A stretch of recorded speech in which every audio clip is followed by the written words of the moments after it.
Pues le voy a invitar que inclinemos nuestros rostros y vamos a orar. Te alabamos, Señor, porque eres bueno, eres grande, eres un Dios de amor, un Dios de misericordia, un Dios todopoderoso. Y te damos gracias por esta oportunidad que nos permites estar aquí en tu casa. Y queremos poner este tiempo en tus manos. Queremos pedirte que seas tú el que hables por medio de nuestro hermano Marco Antonio. Señor, que tú lo guíes con tu Espíritu Santo. Y Señor, que cada una de nosotras estemos receptivas a la palabra, al mensaje que tienes para nosotras este día. Señor, dejamos este tiempo en tus manos. Te pedimos que te agrades también de todo lo que hagamos aquí. En el nombre de Jesús, amén. Así que le dejo el lugar a mi hermano Toño. Gloria.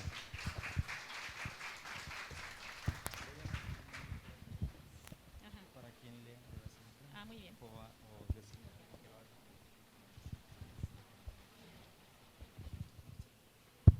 Bueno, son días todavía. Buenos días, hermanas. Doy gracias a Dios por esta oportunidad.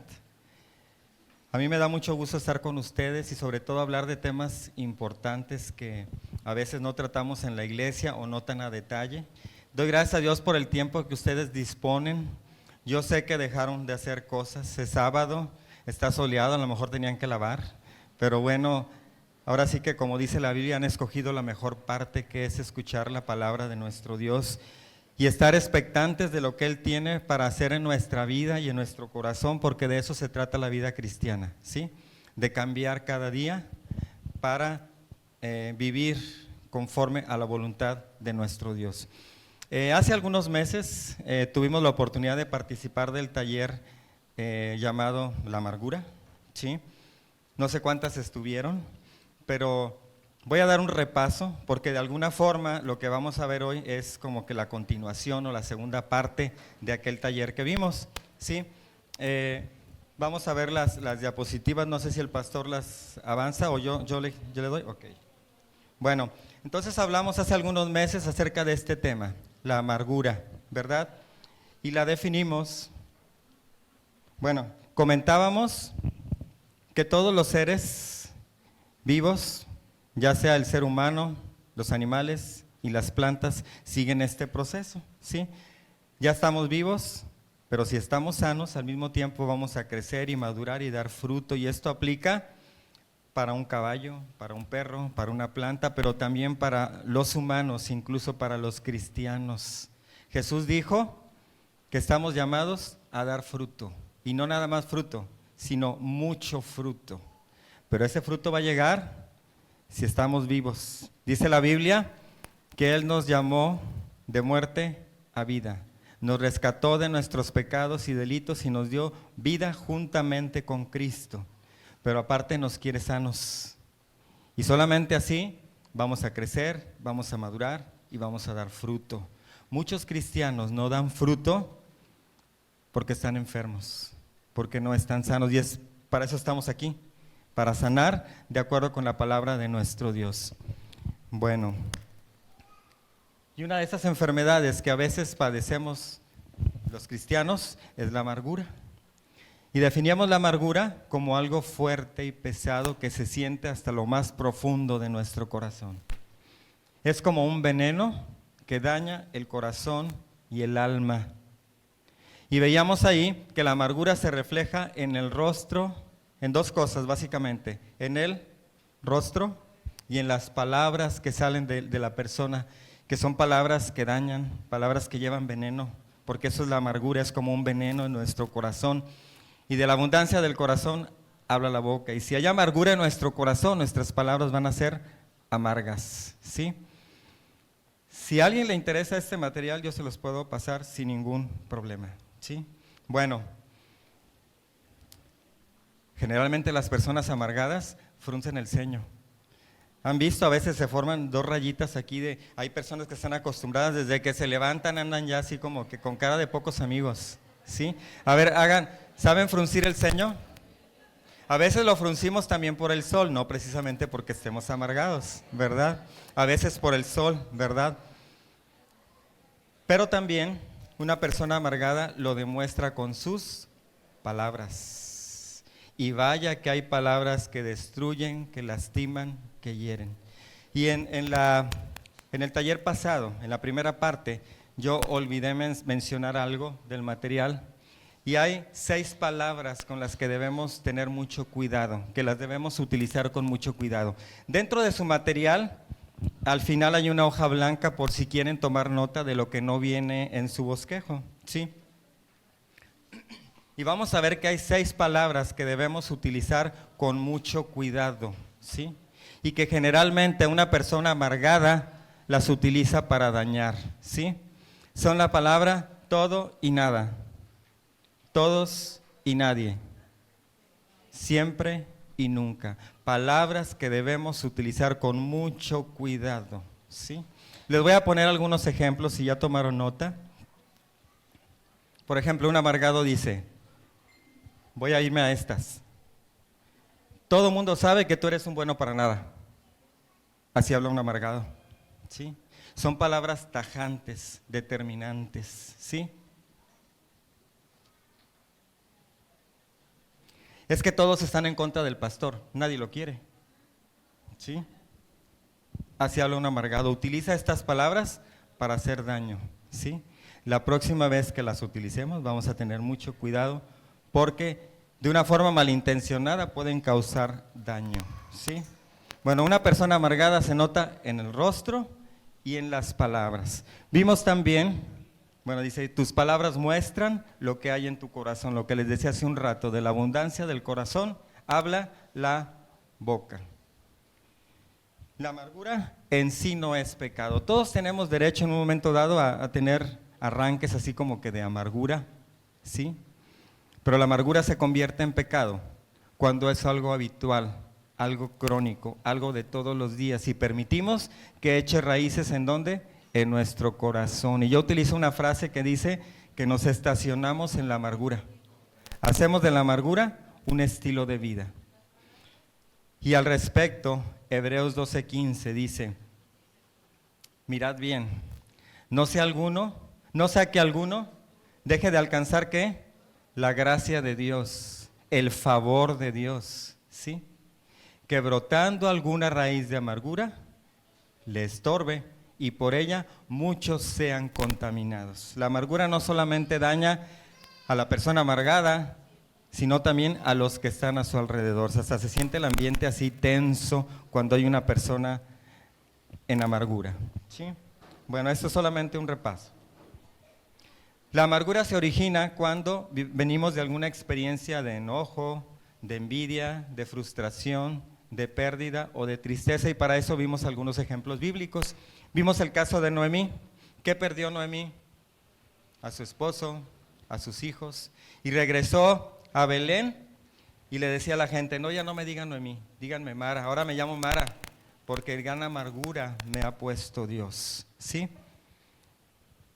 El origen de la amargura de Noemí pues fue la pérdida, fue la frustración, fue la tristeza. Y en el caso de Ana no podía tener hijos y era acosada, sufría bullying de parte de Penina, ¿sí? Y ella se sentía frustrada, se sentía triste, sin embargo ella canalizó su amargura, no se estacionó en la amargura, fue y derramó su petición, derramó su corazón delante de Dios, se levantó y volvió a comer, dice la palabra. Ella supo manejar la amargura. Pero vimos también el caso de 2 varones.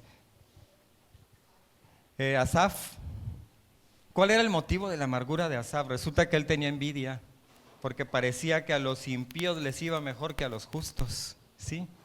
Pero Dios lo confrontó y entendió que el fin de los malos no es nada bueno. Aparentemente les va bien, pero al final Dios los pone en su lugar. Y Jonás también estaba enojado, también tenía amargura en su corazón, porque él quería que la salvación solamente fuera para los judíos, pero Dios murió también, mandó a Jesús y la salvación para los gentiles, ¿verdad? Bueno, déjenme acordarme que sigue. Bueno, consecuencias de la amargura, falta de entendimiento de la situación, ¿sí? Nos sentimos turbados y estamos enfocados ¿en qué? En nuestro dolor, en nuestra amargura, en nosotros, ¿sí? No vemos nada más que lo que hay dentro de nosotros. Contamina a otros, ¿sí? La amargura contamina a otros, lo leímos hace rato en Hebreos. tenemos una perspectiva equivocada de la vida, de las cosas, del evangelio, de la iglesia, ¿sí? Da lugar al diablo, es decir, la amargura nos lleva a cometer otros pecados, problemas de salud, problemas físicos como consecuencia de la amargura, pero lo más terrible es que dejamos de alcanzar el favor de Dios, ¿sí? Todos podemos tener en un momento dado, por ahí un momento de amargura, y a veces lo hemos dicho, ando como medio amargado, ¿verdad? Es pecado cuando se convierte en un estilo de vida, nos estacionamos en la amargura. 5 formas para detectar si en nuestro corazón hay alguna raíz de amargura.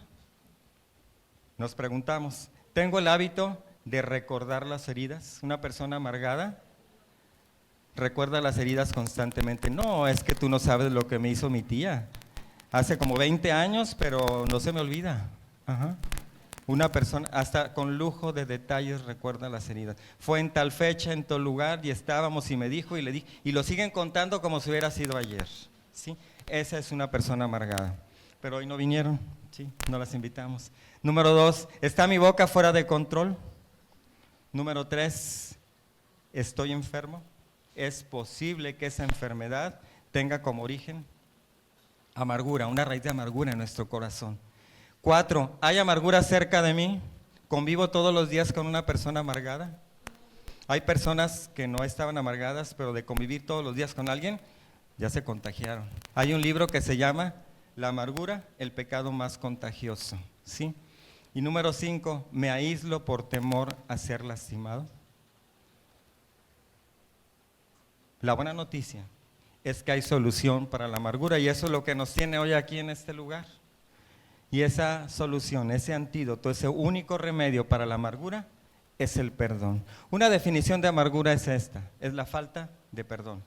El antídoto para la amargura es el perdón, y es precisamente de lo que vamos a platicar el día de hoy. ¿Qué dice la Biblia acerca del perdón? Y vamos ahora sí que empezar. Esto fue un repaso solamente de lo que vimos en el taller pasado. Y yo quisiera hablar primero acerca de este material que estamos viendo en nuestra pantalla, acerca de las heridas emocionales.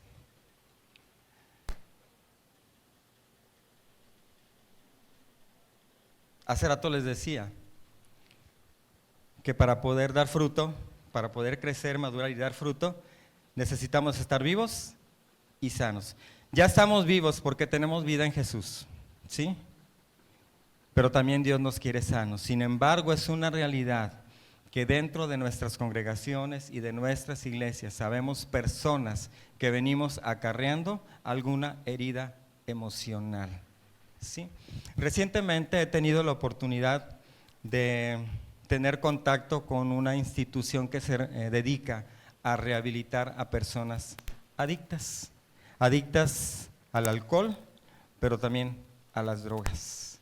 Y yo he aprendido mucho. Yo era ignorante con respecto a estos temas. Y quiero decirles que un adicto es una persona enferma emocionalmente. Yo no lo sabía. Y a veces prejuzgamos, no, es que el drogadicto de allá de la esquina y el borracho hijo de la señora no sé qué, cuando en realidad detrás de esa persona que vive en una adicción es un enfermo emocional. Es una persona que tiene una herida en su corazón y que no ha sanado. Y esa adicción solamente es como una anestesia para su herida emocional. ¿Y cuántas veces prejuzgamos? Ay, no, el borracho está ahí tirado, todo sucio, y le sacamos vuelta y hoy es un enfermo emocional. Pero ¿saben qué? También dentro de las iglesias todavía vemos personas que traemos alguna herida y que necesitamos sanar. Es entonces cuando tenemos que reconocer la herida y pedirle a Dios que nos sane. Yo creo firmemente en que la palabra de Dios tiene poder para sanar. La oración tiene poder para sanar. La alabanza tiene poder para sanar. La iglesia es una comunidad donde llegamos para sanar. Pero qué triste sería si pasan 5, 10, 15, 20 años y la herida sigue. Ahí les anoté las 5 heridas básicas. Voy a invitarles a que las anoten porque no vienen en su bosquejo y aparte más adelante las vamos a utilizar. Y ahorita vamos a platicar de ellas muy brevemente. Cuando tenemos una herida emocional, sea rechazo, sea abandono, sea humillación, sea traición, sea injusticia, todo esto nos provoca tristeza, dolor, inseguridad, falta de perdón. Mientras no la sanamos, Dios no puede ayudarnos a crecer y madurar, ¿sí? Bueno, voy a dar tantito de tiempo para que las anoten. Son heridas emocionales, son las 5 heridas emocionales básicas. De ahí se pueden desprender otras y ahorita vamos a platicar de ellas muy brevemente. Una reacción muy común cuando tenemos alguna de esas heridas es la falta de perdón, ¿sí? Bueno. Número 1, dice ahí que es el rechazo. Jesús fue rechazado. No le creían cuando hablaba como hijo de Dios y que hacía milagros. En Nazaret no hacía milagros por la incredulidad de la gente y decían que no es este el hijo del carpintero. Y su familia pensaba que estaba fuera de sí. Eso es rechazo, ¿sí? Cuando te marginan, te hacen a un lado. Abandono. No sé si ustedes vean los noticieros, pero ya se ha vuelto muy común que mujeres abandonan a los bebés recién nacidos afuera de una casa, entre matorrales o en el basurero, aún con el cordón umbilical todavía.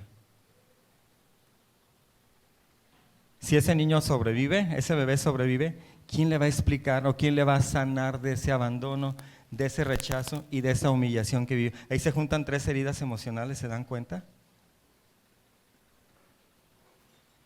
Cuando un niño es abandonado por su mamá o por su papá o por ambos, crece con estragos emocionales que si no lo sana, lo van a llevar a vivir una, valga la redundancia, una vida muy complicada y muy dramática. En ese centro de rehabilitación de adicciones hay muchos adictos internos que fueron abandonados por su mamá, por su papá o por los dos, ¿sí? ¿Qué decir de la traición o qué decir de la injusticia? Son heridas emocionales, ¿sí? Que provocan muchos sentimientos, pero uno de ellos, falta de perdón, ¿sí? Falta de perdón. Hay coraje, hay enojo, hay tristeza, hay frustración, muchas emociones que se juntan, ¿verdad?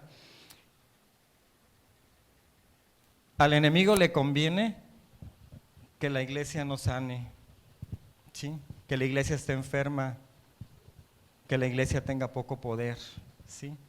Por eso no le gusta que hablemos de estos temas, por eso a él le conviene que nosotros nos sanemos y que sigamos igual y que pase el tiempo. Yo no sé si en este momento el Espíritu Santo está obrando en ti y puedes detectar alguna herida de estas en tu corazón y que todavía no has sanado.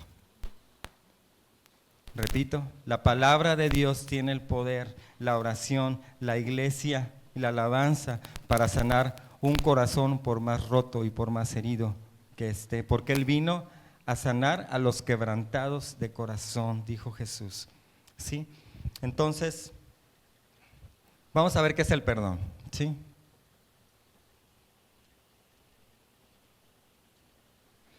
Dice, en la Biblia la palabra griega que se traduce como perdonar significa literalmente dejar pasar, pasar por alto, ¿sí? Como cuando una persona deja de exigir que se le pague una deuda, ¿sí? Bueno, ahí lo tienen en su bosquejo, ¿verdad? Ahí lo tienen en su bosquejo. Hagan de cuenta que el perdón es cuando una persona me ofende, es como si se convirtiera en mi deudor, como que me debiera algo. Y cuando yo perdono a esa persona que me agravió, que me agredió, que me insultó, que me ofendió, es como si yo le estuviera cancelando la deuda, ¿sí? Yo lo dejo pasar, ¿sí? Esa es la definición literal que encontramos en la Biblia, en el Nuevo Testamento. Y una forma de entender lo que es una cosa, a veces es entendiendo lo que no es, y es lo que vamos a ver a continuación, ahí lo tienen en su bosquejo. Vamos a ver qué no es perdón, pero antes, tampoco está en su material, vamos a ver que hay 4 clases de perdón, ¿sí? El perdón de Dios. Dice la Biblia que Jehová es bueno y perdonador y grande en misericordia para todos los que le invocan. Dios nos perdona, nos recibe en su familia como sus hijos y nos da como regalo la salvación y la vida eterna. Ese es el perdón divino, el perdón de Dios a través de la fe en su Hijo, Cristo Jesús, y con el arrepentimiento de nuestros pecados, ¿sí? 4 clases de perdón, el perdón de Dios. Bueno, creo que están tomando nota, les voy a dar chance, este es un taller, es como una clase, entonces pueden tomar nota.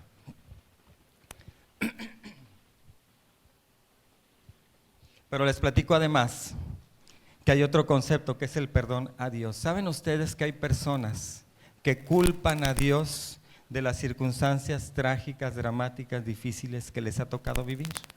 Esas personas también tienen que pasar por un proceso de perdón. Y aunque se oye raro, sí es un perdón a Dios. Pero también caemos en otro concepto que es perdonarse ¿a quién? A uno mismo. ¿Saben que a veces somos muy duros con nosotros mismos? Nos juzgamos, nos criticamos, no nos aceptamos, no nos perdonamos nuestros errores. Quiero platicarles, bueno, voy a mencionar quizá algunos casos reales, un poquito modificados y con otro nombre. Quiero platicarles de Alex. Alex resulta que es el mayor de 3 hermanos. Y cuando Alex tenía 12 años, sus papás se separaron porque su mamá tenía otra relación. Y su papá, con sus hermanos, Alex y sus 2 hermanos, se mudaron a otra ciudad. Al poco tiempo, a su mamá le detectan cáncer de mama. Es un caso real. Al poco tiempo, casi a la par, se enteran que está embarazada, ¿sí? Pasan algunos meses y su mamá fallece.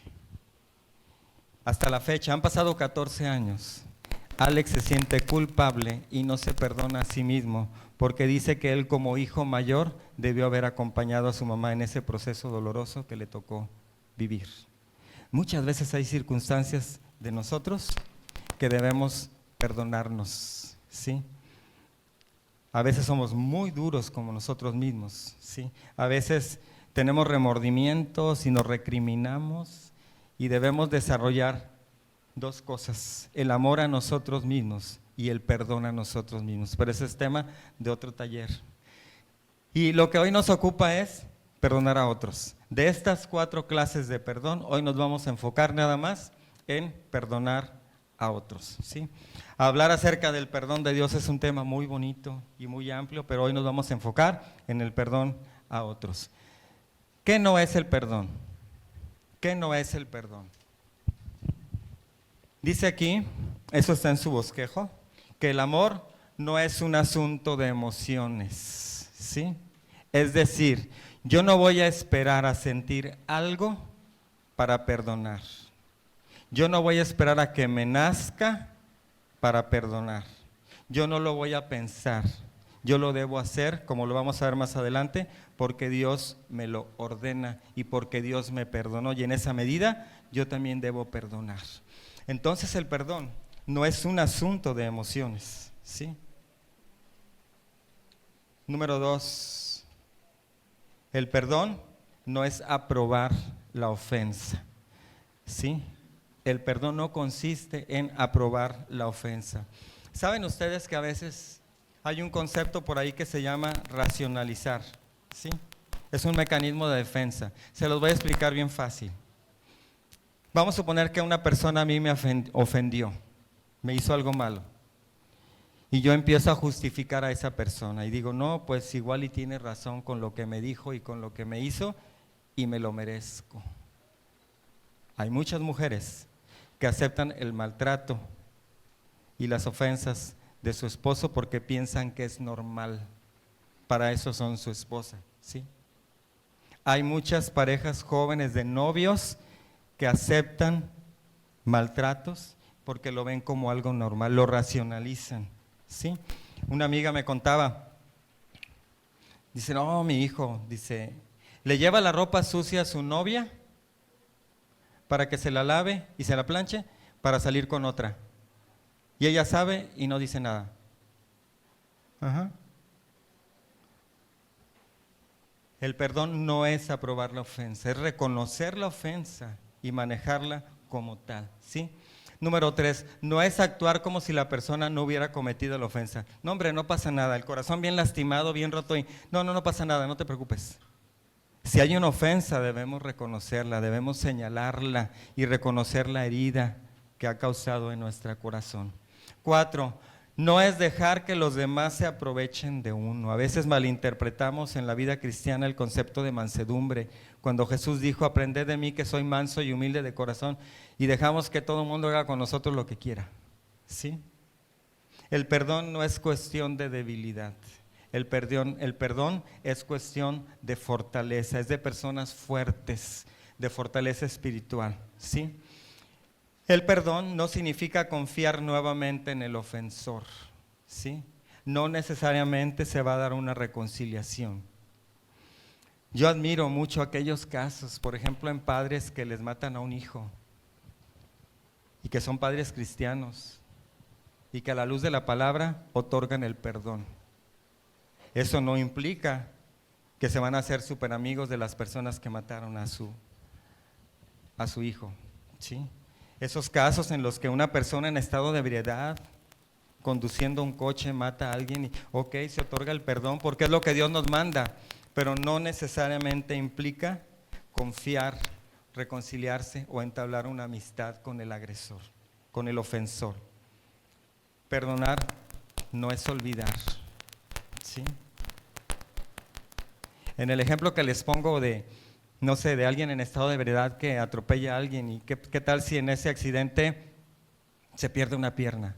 ¿Creen que esa persona agredida, ofendida, va a olvidar ese evento traumático? Sí olvida el deseo de venganza, sí olvida el rencor, ¿sí? Pero hay algo en su cuerpo que le recuerda constantemente lo que sucedió, ¿sí?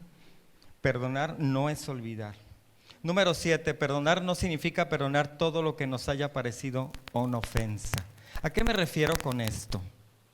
Hay muchas veces que nosotros nos ofendemos por situaciones que no necesariamente son una ofensa, ¿sí?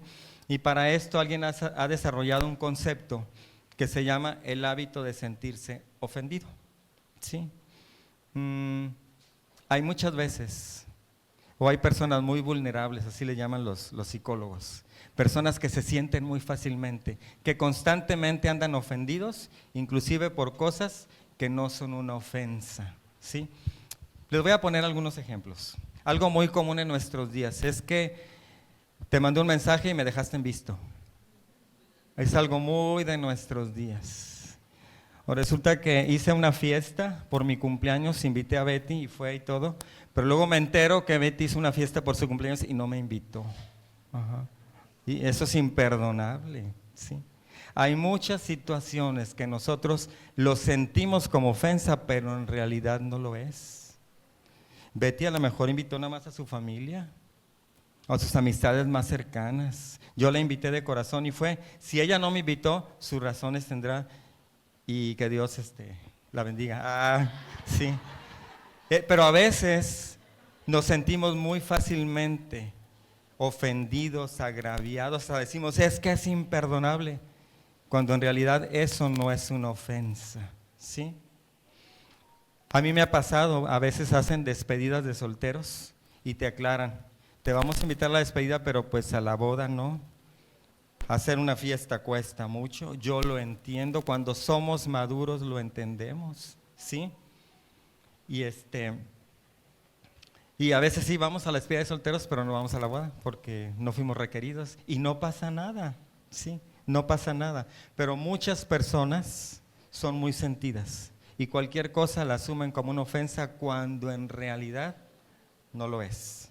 Pero bueno, los sentidos no vinieron ahora, ¿sí? Bueno, ¿qué no es el perdón? No es un asunto de emociones, no es algo de que debo sentir algo para perdonar, no. Yo obedezco porque Dios me lo manda y perdono, ¿sí? No es aprobar la ofensa, No es actuar como si la persona no hubiera cometido la ofensa. Y decimos, no pasa nada, y por dentro sí hay un dolor, ¿sí? No es dejar que los demás se aprovechen de uno. No significa confiar nuevamente en el ofensor. No necesariamente implica reconciliación. No es olvidar y no significa perdonar todo lo que nos parezca una ofensa. Eso es lo que no es el perdón. Si traen Biblia, les voy a invitar a que busquemos un pasaje para ver ahora entonces lo que es perdón. Ya vimos lo que no es perdón, hoy vamos a ver lo que no es perdón. Y ese pasaje lo encontramos en Mateo capítulo 28, versículos del 21 al 35. Si no traen Biblia, yo voy a leerlo y lo siguen con atención con sus oídos. Mateo 18 del 21 al 35. Primero voy a leer los versículos 21 y 22, ¿sí? Que es la introducción. Después viene una parábola. Mateo 18, 21 y 22 dice de la siguiente manera. Voy a esperar a que lo tengan para que vean que sí es cierto lo que estoy leyendo. Mateo 18, 21 y 22. Y nos habla acerca de un discípulo, el discípulo aventado, el discípulo que siempre preguntaba y que quería tomar la iniciativa, o sea, el discípulo llamado Pedro, ¿sí? Dice, entonces se le acercó Pedro a Jesús y le dijo, Señor, ¿cuántas veces perdonaré a mi hermano que peque contra mí? ¿Hasta 7? Le dice. Jesús le dijo, no te digo hasta 7, sino aún hasta 70 veces 7. Resulta que la ley de Moisés decía que debía perdonar hasta 3 veces. Sin embargo, Jesús vino a cumplir la ley y aún a llevarla más allá, ¿sí? Así que Pedro le agregó un poco más, dijo 7. La ley decía 3 y él preguntó si 7. Sin embargo, Jesús dejó en claro que debemos ir más allá cuando se trata del perdón. Y esta expresión de Jesús significa que debemos perdonar todas las veces que sea necesario. No hay un límite. Debemos perdonar todas las veces que sea necesario. En los versículos que siguen, del 25 en adelante, del 23, perdón, vamos a ver que Jesús, como consecuencia de esa pregunta de Pedro, les empieza a contar una parábola, ¿sí? Y para esto yo necesito explicarles 2 cosas. La primera de ellas les voy a decir que es una parábola. Una parábola es una historia con fines didácticos, es decir, de dar una enseñanza, ¿sí? Y que se basa en una comparación o una semejanza. En base a una comparación o una semejanza. Jesús utilizó varias parábolas en los evangelios para explicar en qué consiste o de qué se trata el reino de Dios. Esta parábola se conoce como la parábola de los 2 deudores. Una parábola es una historia sencilla con elementos comunes que todos entendemos y se distingue o se diferencia de la fábula porque en la fábula los personajes son animales, ¿sí?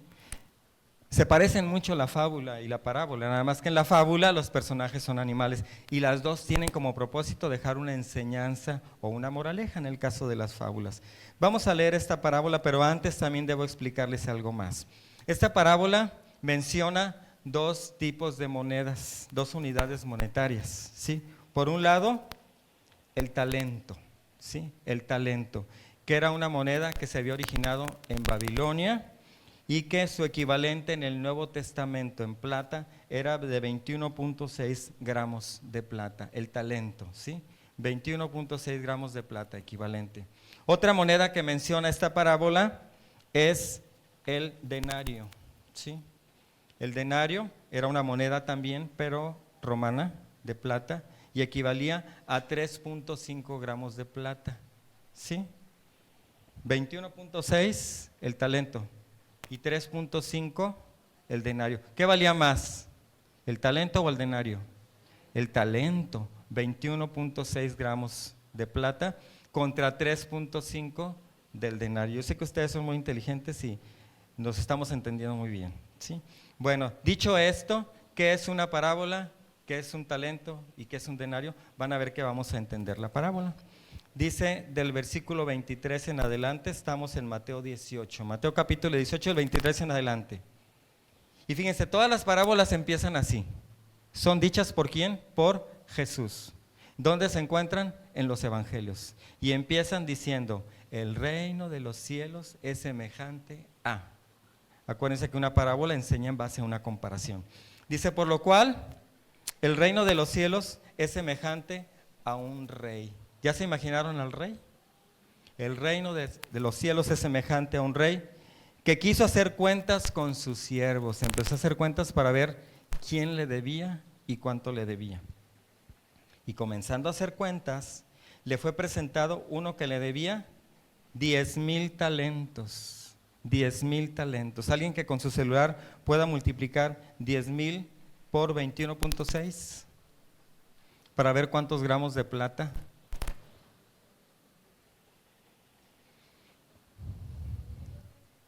$216,000, ¿sí? Entonces, este siervo le debía al rey 216,000 gramos de plata. Dice, y comenzando a hacer cuentas, le fue presentado uno que le debía 10,000 talentos. A este, como no pudo pagar, ordenó su señor, o sea, el rey, venderle y a su mujer e hijos y todo lo que tenía para que se le pagase la deuda. Entonces aquel siervo, postrado, ¿ya se lo imaginaron? Postrado, le suplicaba al rey diciéndole, Señor, ten paciencia conmigo y yo te lo pagaré todo. El señor de aquel siervo, el rey, fue movido ¿a qué? A misericordia. Y subrayen mentalmente la siguiente frase, ¿qué hizo?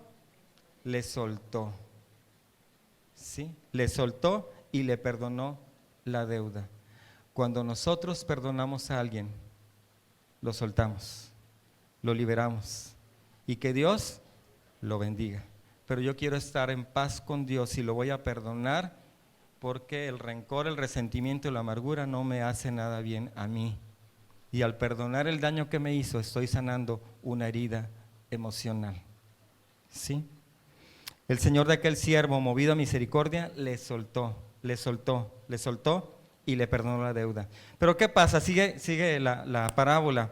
Dice, pero saliendo aquel siervo, halló a uno de sus consiervos, ¿sí?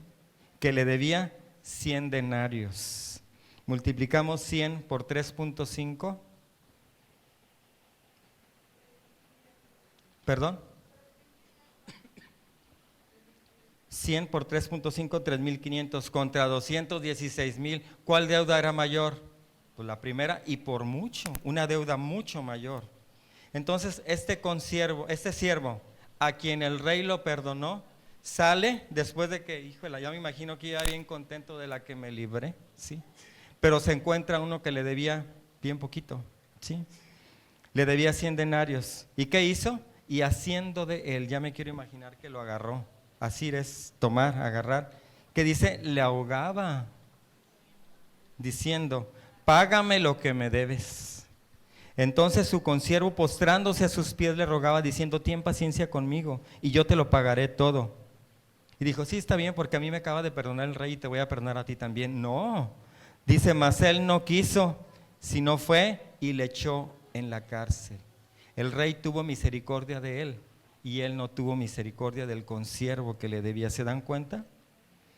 Si Dios ha tenido misericordia de nosotros, lo menos que podemos hacer es tener misericordia de lo que nos ofenden, porque no se compara al perdón que Dios ya nos ha dado.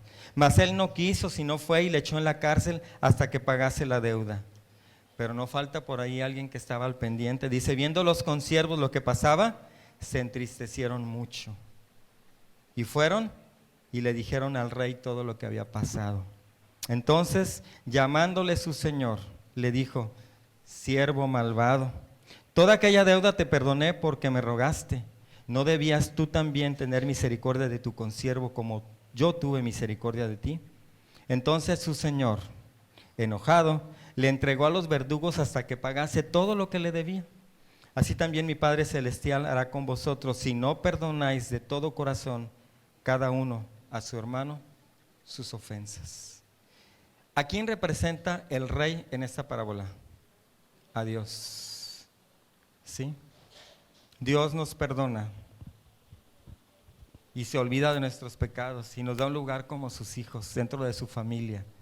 Y si Él ya nos perdonó, lo mínimo que podemos hacer es imitarlo a Él y perdonar a los que nos ofenden, a los que nos agreden, de la misma forma en que Dios nos perdonó a nosotros. Así como Jesús estando en la cruz dijo: Padre, perdónalos porque no saben lo que hacen. Sin embargo, a veces una reacción muy natural nuestra es: no, me la va a pagar. ¿Sí? Y albergamos rencor, enojo, amargura, deseos de venganza. Y maquinamos, y nuestra vida, en lugar de enfocarse en Dios, se enfoca en ¿quién? En nuestro dolor, en la ofensa y en el agresor para vengarnos. Ahora viene la mía. Y vaya que hay gente sin Cristo que es muy vengativa. Y cuidado, ¿sí? Bueno, ¿qué es el perdón? Vamos a ver, en base al pasaje que leímos, que Cristo compara el perdón con cancelar una deuda. Cuando alguien me ofende, cuando alguien me comete un agravio, cuando alguien me hace un daño, es como si esa persona tuviera una deuda conmigo. Y cuando yo lo perdono, es como si le cancelara la deuda, ¿sí? Número 2, perdonar es un acto de la voluntad, o sea, una decisión. No es algo que yo voy a sentir o algo que a ver cuando me dan ganas, no. Yo lo voy a decidir porque soy obediente a Dios, porque Él me manda a perdonar. Y más adelante vamos a ver que si yo no perdono, Él tampoco me va a perdonar. De ahí que el perdón es un tema muy delicado, porque si no perdonamos, Dios tampoco nos va a perdonar. ¿Sí? Perdonar es una decisión y un mandamiento. Por ahí en sus líneas en blanco y van a llenar con estas palabras. Algo muy del mundo dice que debemos soltar. Sin embargo, no es algo nuevo porque ya lo leíamos ahí en el pasaje. Dice que el siervo movido a misericordia le soltó. Le perdonó la deuda, pero le soltó. De tal manera que el perdón también implica, dice ahí, liberar, soltar. ¿Sí? Vamos a soltar ese dolor, esa amargura, ¿sí? Y ahí les pongo ese versículo de Mateo 18:27, donde dice que el rey o el Señor le soltó. Está en el versículo 27. ¿A qué vamos a soltar? A la persona que nos ofendió. Y la vamos a bendecir, porque acuérdense que Jesús nos exhorta a bendecir a los que nos maldicen y amar a nuestros enemigos, ¿sí? Debemos también liberar o soltar el incidente que causó la herida y pedirle a Dios que a través del Espíritu Santo nos ayude a quitar esos malos pensamientos y esos recuerdos que todavía tenemos por ahí. Vamos a soltar el dolor, pero sobre todo el deseo de venganza. El deseo de venganza. A mí es la venganza, dice el Señor, y a Él le tenemos que dejar la venganza. Marco por ahí otro versículo que es Juan 4:28. Alguien que lo lea, esgrima Mateo 4, Juan 4:28, y por ahí Gloria les va a dar un presente a la primera que lo lea. Juan 4:28. En voz alta, de pie en voz alta, porfa.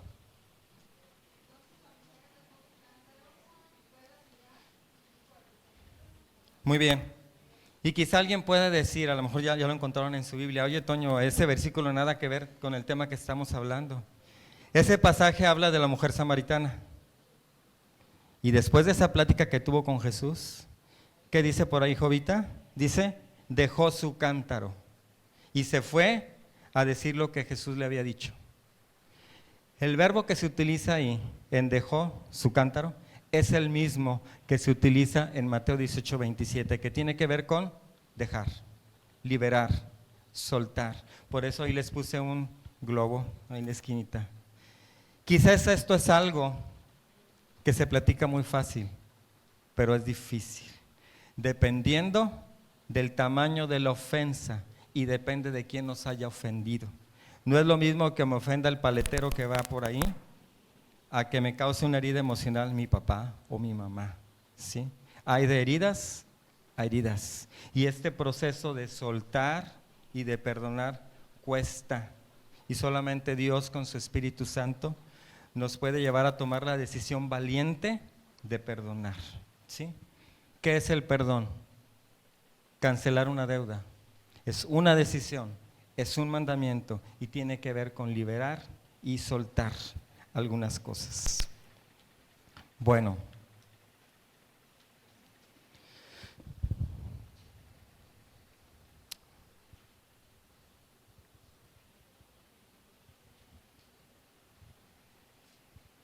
A ver, creo que me brinqué. ¿Qué es el perdón? Sí.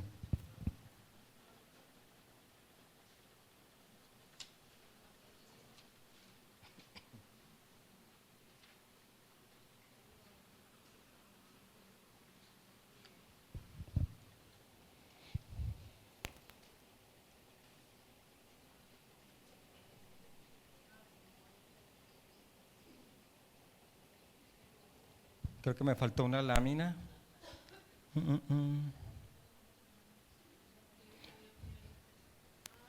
¿Tienen ahí en su material por qué debemos perdonar? Sí. Bueno, creo que no vienen las láminas, pero bueno, afortunadamente lo tienen ahí. Gracias a Dios. Bueno, ¿por qué debemos perdonar? Vamos a verlo así. En primer lugar, dice ahí, porque Jesús lo ordena, ¿sí? Porque es una orden. Y los mandamientos de Dios son para obedecerlos. Y los mandamientos de Dios son para nuestro bien, porque es lo que más nos conviene. Yo aquí en mi material le puse orden, ¿sí? Yo soy mucho de resumirlo en una sola palabra. Y el número 1 dice, porque Jesús lo ordena, le puse por aquí en mi material orden, ¿sí? Número 2. Porque no seremos perdonados si no perdonamos. Siguiente cita para leer, Marcos 11 del 25 al 26, una hermana diferente a la hermana que ya leyó, que no sea jovita.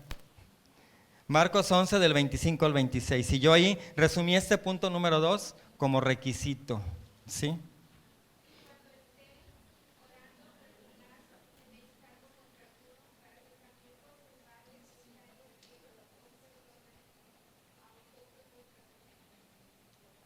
Sí.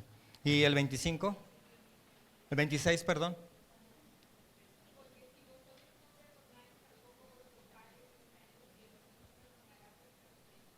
¿Hay algo que explicar de este versículo?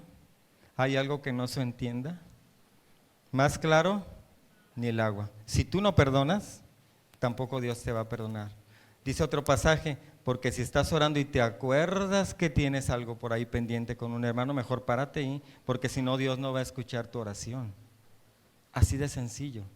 Hace poco saludé a un hermano de una iglesia que hace tiempo que no veía y le pregunté por otro hermano y me dice, ahí anda. Le digo, oye, ¿y su hermano? O sea, hermano en la fe y hermano en la carne del hermano por el que le pregunté. Me dice, también allá anda. Dice, pero no sé si sepas, pero tiene años que no se hablan. Y están en una iglesia. Y yo me quedé así como que. Porque si no perdonamos, Dios tampoco nos perdona. Así de sencillo. Si en este momento tú tienes algo, alguna diferencia con alguien, mi oración es que el Espíritu Santo redarguya para que tú hagas algo hoy, ¿sí? Porque si no, tu relación con Dios está por ahí obstruida por esa falta de perdón, ¿sí? Y a veces son por nimiedades, por cosas bien pequeñas, por malos entendidos, ¿verdad? ¿Por qué debemos perdonar? Porque Jesús lo ordena, yo lo resumí en orden. Número 2, porque no seremos perdonados si no perdonamos. Y le puse yo la palabra requisito. A veces hay algunas instrucciones por ahí que dicen requisitos para tal empleo o para tal trámite y dice los requisitos. Y abajo dice, inútil presentarse sin estos requisitos. Yo hoy te digo que es inútil que te presentes cada domingo o que busques a Dios en oración ante Dios si en tu corazón hay falta de perdón, porque no tiene caso. Perdonar es un requisito básico en la vida cristiana, ¿sí? Y uno de los principales obstáculos que nos impide perdonar es el orgullo, ¿sí? Bueno, número 3, porque Dios ya nos perdonó. Lo mínimo que podemos hacer es también perdonar. Nos perdonó a través de Cristo, a través de un perdón enorme, extraordinario, perfecto, y lo mínimo que podemos hacer es imitarlo. Efesios 4:32 dice: antes sed benignos unos con otros, misericordiosos, perdonándonos unos a otros. Y luego nos da la medida, dice: como Dios también os perdonó a vosotros en Cristo. Y ahí yo le puse la palabra ejemplo, ¿sí? Dios no nos pide algo sobre lo cual Él nos dé ejemplo. Al número 1 le llamé orden, al número 2 le marqué requisito y al número 3 le marqué ejemplo. Yo soy muy así de resumir todo en una sola palabra, ¿sí? Número 4. ¿Por qué debemos? Dice, porque debemos mostrar el amor de Cristo. Dice en Romanos que ese amor ha sido derramado en nuestros corazones por su Espíritu. Y es la mejor evidencia de que somos discípulos de Cristo. Él dijo en Juan 13:35, en esto conocerán todos que sois mis discípulos, si tuviereis amor los unos por los otros. Y vaya que para perdonar se necesita amor, de ese amor que solamente Dios nos puede dar. De tal manera que el perdón es una evidencia. Al número 4 yo le puse evidencia. El perdón es una orden, es un requisito, es un ejemplo que tenemos en Dios, pero también es una evidencia. Cuando yo perdono, me parezco más a Dios. Dice por ahí una frase que vamos a ver más adelante. Y quiero decirles que cuando perdonamos, no es porque el agresor se lo merezca. Perdonamos porque estamos siendo obedientes a Dios y eso nos va a dar paz en nuestro corazón, ¿sí? Mientras no perdonemos, la herida va a seguir por ahí abierta, inquietos, con falta de perdón, con resentimientos, enfermos, amargura, contaminando a otros, etcétera, etcétera. Resumo, debemos perdonar porque Jesús lo ordena, porque no seremos perdonados si no perdonamos, porque Dios nos perdonó y debemos imitarlo, y porque debemos mostrar el amor de Cristo. ¿Cómo andamos de tiempo? Bueno,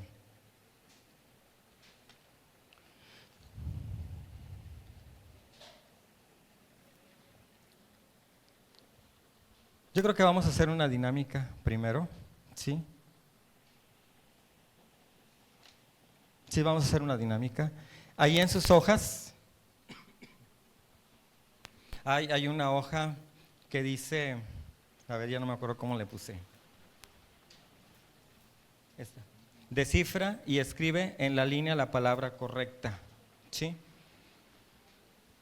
Hay algunas palabras claves que hemos utilizado hasta aquí y esas palabras claves las van a utilizar para ese ejercicio, esa dinámica, pero lo vamos a hacer por pares, ¿sí? Pero no empiecen todavía. Yo ahorita les digo cuándo, porque es un concurso, va a haber premio para el primer par que termine, ¿sí? A ver, ¿ya todos encontraron su hojita? Por ahí hay algunas sílabas revueltas, las tienen que ordenar y se forma una palabra. Eso está basado en las heridas emocionales y los conceptos básicos que hemos utilizado, ¿sí? ¿Ya escogieron a su pareja o su par con quien van a trabajar? ¿Sí? Bueno, pueden llenar una nada más. Los primeros que terminen me lo van a traer y si está bien, se van a ganar un premio, ¿sí? Después de eso vamos a tener un receso de 5 minutos para ir al baño o algo más. Corre tiempo, trabajan con su pareja. La primer pareja que termine viene conmigo y si está bien, pues se va a ganar un premio. Al final vamos a repasar los conceptos. ¿Ya acabaron? A ver.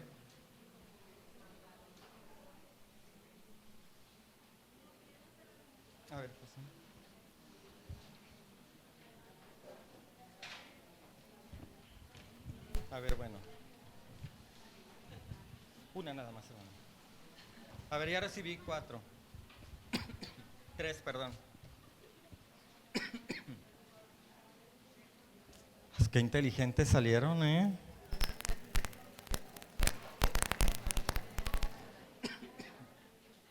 Ya recibí unas. Ahorita lo vamos a revisar todos juntos. Yo pensé que se iban a tardar más tiempo, pero bueno. Voy a dar tiempo para que todas terminen y ahorita vamos a repasar todos estos conceptos. Si se dan cuenta, la primera parte tiene que ver con las heridas emocionales, ¿sí?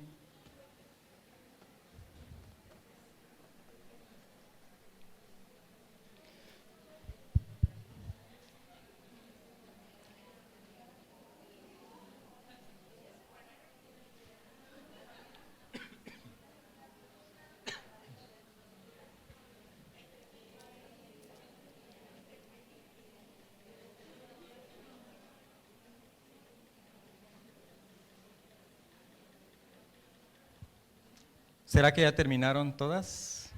¿Sí? Bueno, voy a leer cada uno de los conceptos. Bueno, vamos a poner atención también para que los que no tengo su hoja revisen si está bien lo que hicieron. Dice, una herida emocional, ahí en la línea era la palabra herida, ¿sí?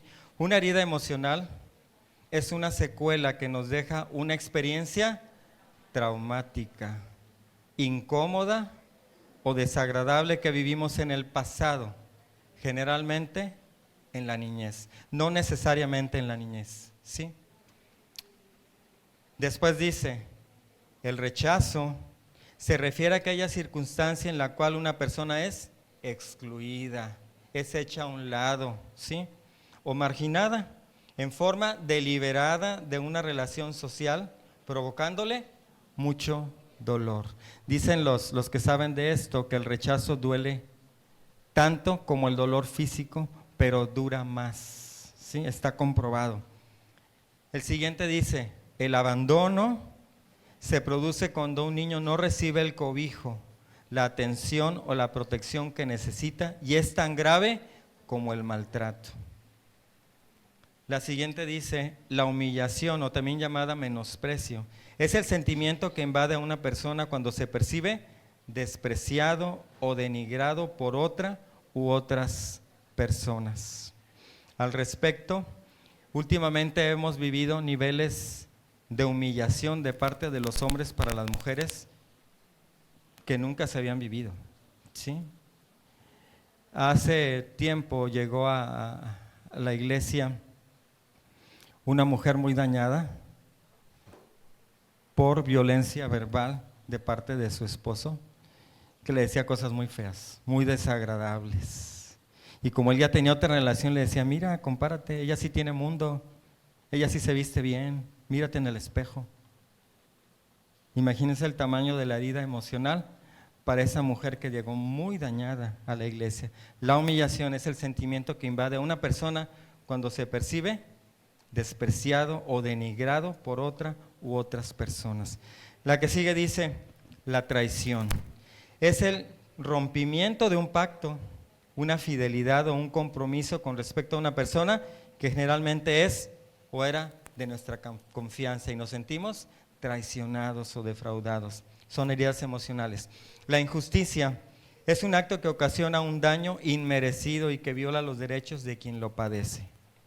Viene la parte interesante, pero a través del perdón, Dios nos provee de una herramienta perfecta para cancelar la deuda de nuestro agresor y sanar cualquier herida emocional del pasado.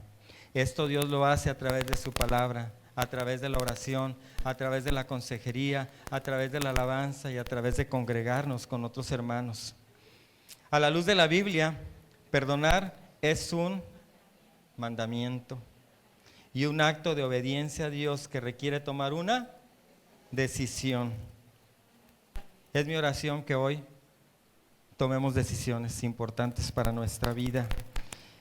Y esa decisión es una decisión valiente que no cualquiera toma, ¿sí? Perdonar no solo consiste en liberar al agresor, Sobre todo, libera al que perdona de un terrible mal llamado amargura.